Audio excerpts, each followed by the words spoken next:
The United States makes the UN work when it wants it to work. And that is exactly the way it should be, because the only question to the United States is what's in our national interest.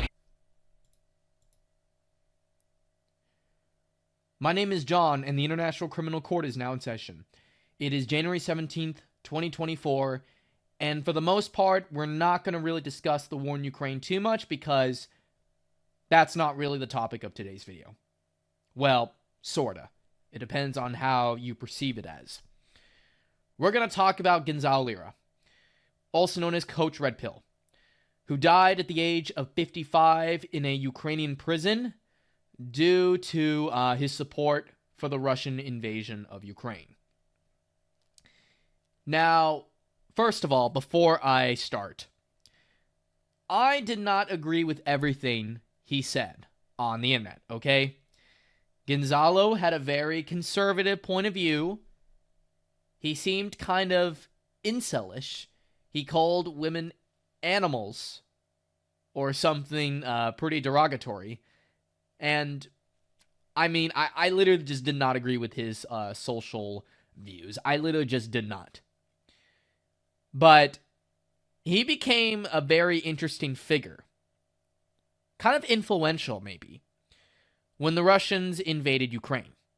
Now, as all of you know by now, Gonzalo was living in Kharkiv, also known as Kharkov, which is the Russian translation for Kharkiv, by the way, with a woman, I think, who he ended up divorcing and had 2 kids with.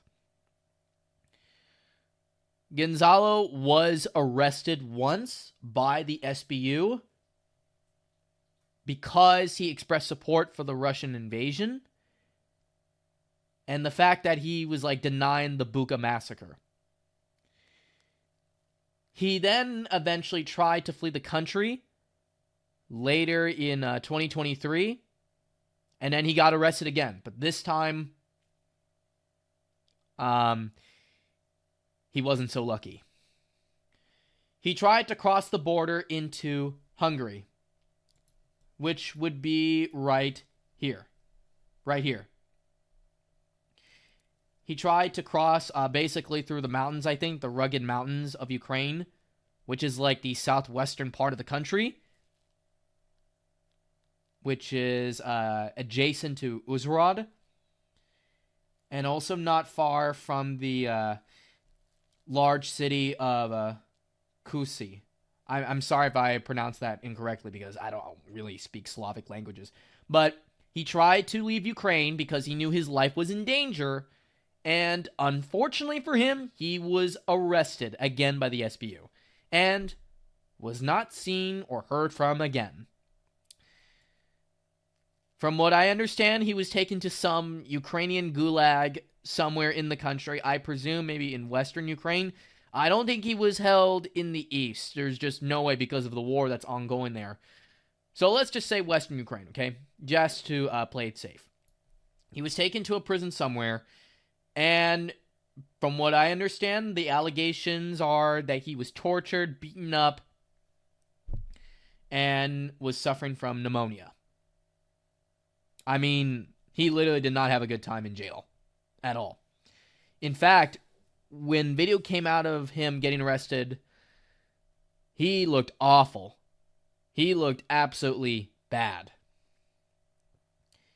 And people were so concerned that even guys like Tucker Carlson and Elon Musk, who are some of the American right wing's biggest voices right now, were expressing concern for Gonzalo Lira's well-being. And the SBU had to come out and say that he had been detained in accordance with the law.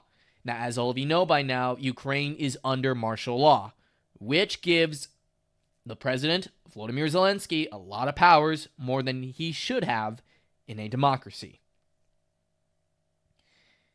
And apparently, Sarah Ashton Cirillo, who I'm sure you're all familiar with,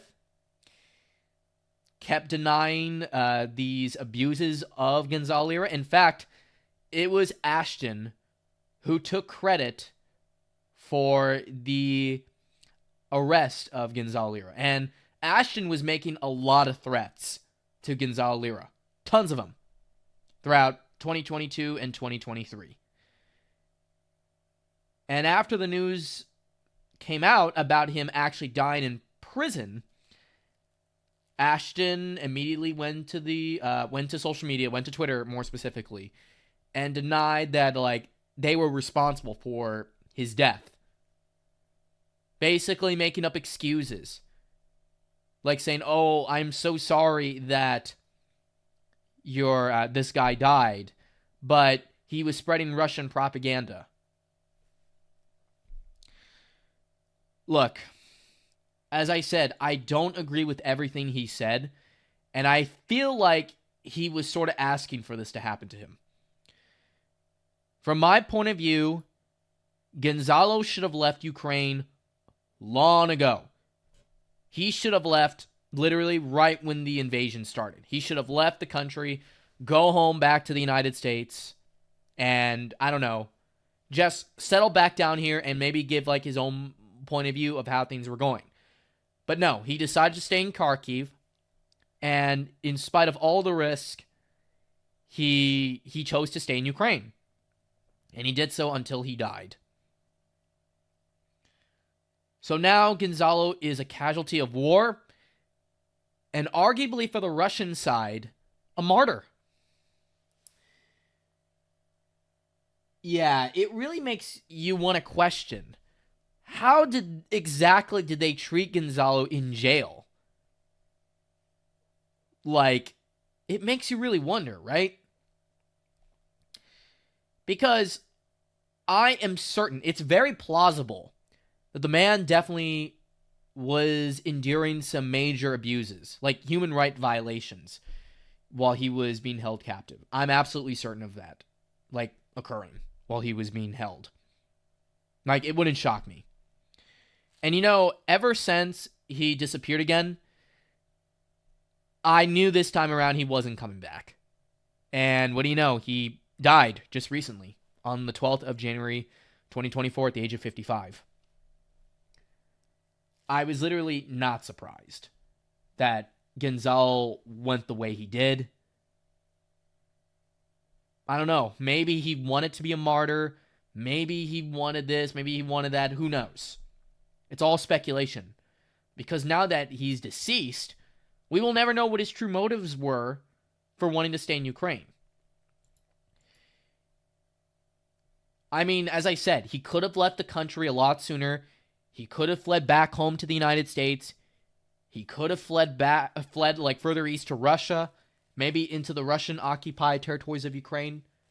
He could have done this, done that. He could have done so much. But he suffered a terrible fate. And it's something that a lot of people need to take to consideration in regards to Ukraine's claims of being a democracy. We need to face the reality here. Ukraine is not a democracy. There is no freedom of speech. There is no freedom of press. There's no freedom of expression. There's no freedom of movement. The guys have to get forcefully mobilized, especially the women now too. And you ban political parties that don't agree with anything you say. That is not a democracy. That is an authoritarian dictatorship. Just like their big brother to the east, Russia. So, for all the people that support Ukraine out there, what are your excuses for this? And also, I forgot to mention, Ukraine is not even going to do any elections this year either. And the funny thing is that America, during the Civil War in the 1860s and during World War II, we still held elections. We still did. It's not impossible to not hold an election. I mean, even freaking Syria. I mean, say all you want that they're a dictatorship too, but they held something. I mean, Iraq held elections during wars. Libya did.